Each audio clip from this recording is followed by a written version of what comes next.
عن سهل بن سعد قال قال النبي صلى الله عليه وسلم إني فرطكم على الحوض من مر علي شرب ومن شرب لم يظمأ أبدا ليردن علي أقوام أعرفهم ويعرفوني ثم يحال بيني وبينهم অর্থ সাহাল ইবনে সাআদ রাদিয়াল্লাহু আনহু থেকে বর্ণিত।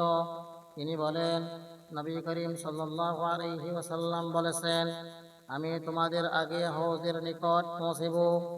যে আমার নিকট দিয়ে অতিক্রম করবে সে হৌজের পানি পান করবে, আর যে পান করবে সে আর কখনো পিপাসার্ত হবে না।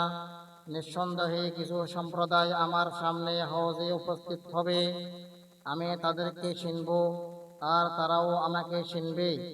এরপর আমার এবং তাদের মাঝে আড়াল করে দেওয়া হবে। সহিহ বুখারী, হাদিস নং 6583।